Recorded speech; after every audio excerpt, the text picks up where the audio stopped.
From the moment you boot up Bioshock, you can feel the story grab hold of you.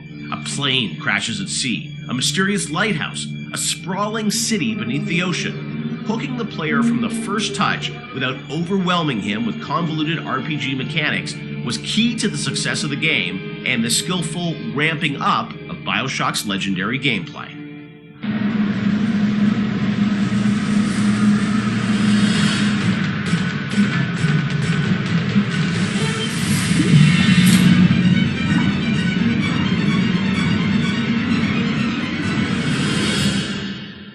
Bioshock has an amazing opening sequence that I can't imagine the game without it, with the plane and sort of the crash. But I understand that didn't come online until like the very end of development. Shawn, is that true? We had a couple of really depressing playtests. We had built all these systems. We thought we were doing a good job of like giving basically people a playground to play with and things to do. And when we had a playtest, we didn't realize how bad of a job we were doing in exposing those systems to the player, because we were so in these systems and in our own heads, we had no idea that we just weren't facing them towards the player at all. So after that playtest, we took a long, cold look at what we were doing and realized that we had to we were confident enough in the systems that they were going to be fun and meaningful to the player, but we really had to think about how we were going to introduce these systems to the player, and in such a way that they understand why the systems were there. Like, you can't ship a README file with the game and expect people to read it. Like, it has to be part of the experience. So the challenge is, how do you introduce people to these systems, but do it in such a way that it fits within the narrative? So we had to integrate all of these things into the story cleanly so that the player felt like it was one smooth experience. And I think the zap 'em and whack 'em thing was one of those. And the 1-2 punch. Yeah, the 1-2 punch that came out of that. The plane sequence at the beginning, I heard a story that like a programmer put that together in like a day or two, and it was a very last minute thing, right? It was. So we had done a focus test, and we had it was one of the most depressing experiences of my life, because we were very close to being finished, and it was basically giving people what essentially became the demo, and people played it, and it was in Boston, and we were sort of behind these glass windows, all these sort of Boston guys like, this is a wicked piece of shit. They hated it, and they were making fun of it, and they were saying, it's like watching some guys and dolls getting, beating each other up, and it's the stupidest thing they've ever seen. And we thought we were in pretty good shape at that point. And I remember the focus test guy was like sort of like a doctor giving me the bad news. Sorry, Ken, you better get your affairs in order. Right. And we all came into work the next day, and we were like, what are we going to do? And we were all pretty depressed. But I think we started talking. And as we talked, we started thinking about, what are they saying to us? What are these people saying to us? We think there's something there.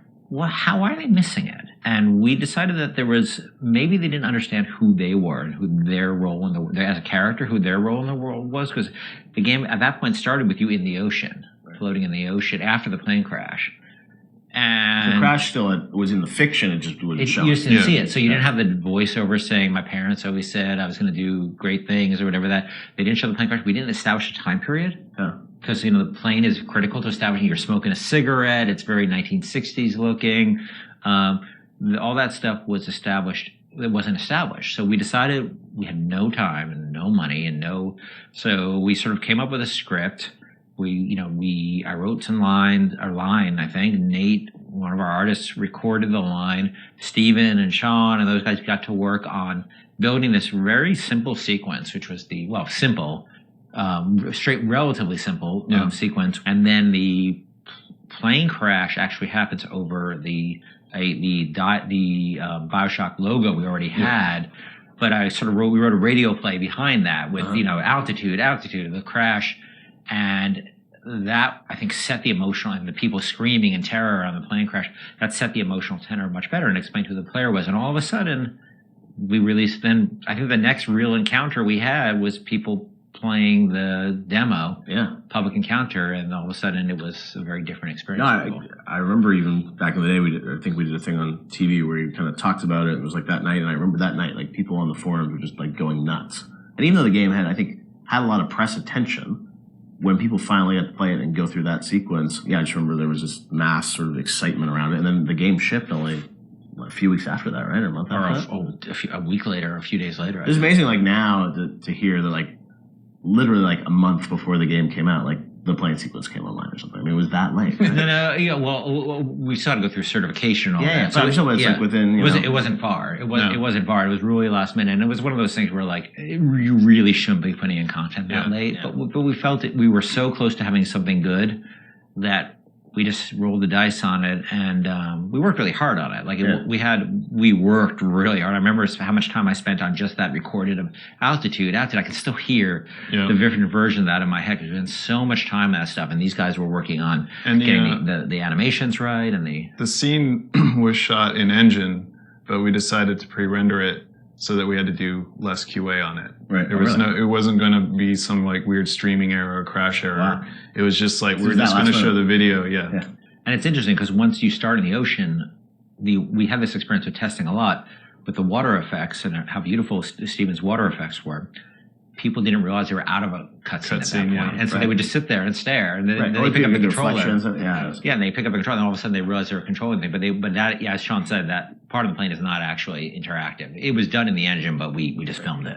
Now, as people were playing through the game and you were testing it, I'm sure there was debate about, when would you introduce this plasmids, or what would the ramp be? Did that change at all, sort of as you got towards the end of development, about like, we're going to give people the gun at this point, or it's like we're going to trigger these plasmids at this point? Like, how did that work? So, like, we moved guns around. Like, for instance, there was a big debate about, originally you found a gun in the lighthouse, a pistol in the lighthouse. Oh, at the very right beginning. there, yeah. And because it's a shooter, right? Like, what the hell? And we had a lot of debates about it, and I feel that it was important that we didn't do that, because the fact that you sort of go through a lot of the experience without having the distraction of a gun is important to getting you immersed in the world. Because when you have all you have is a hammer, everything looks like a nail, right? But you don't have the hammer, so you just sort of had to take in the world and have that feeling of fear. And like, I know when you saw that splicer bounding around on the ceiling, that you couldn't do anything about it, and that had even though that's those are those moments, right? Like I remember when I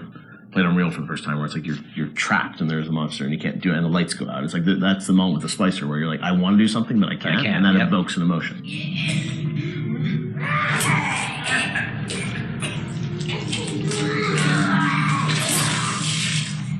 I remember we kept moving where the machine gun appeared around and where various plasmids appeared around.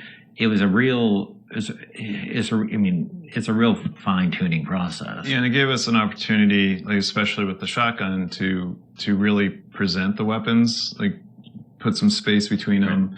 It's a moment when you finally... Yeah, I think we get the shotgun Paul sequence. Paul Hellquist was, he put the sequence together for the, when you see the shotgun laying in the pool of light. Like every game developer knows what that means, the minute you pick that thing up, something's going to happen. But it was still a very effective way, as I'm remembering it, to, look, I've been waiting for this thing, I'm going to pick it up, and now you have an immediate opportunity to use it. But, at the same time, we're trying to ramp up the tension level by having the splicers kind of on the outside of the light, so you can't really see them, and then coming in one at a time and attacking you.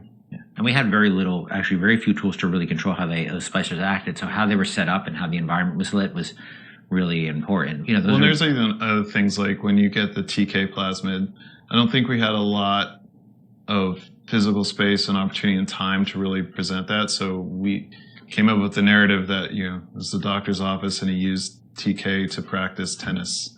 And we had the turret in there that threw tennis balls at you.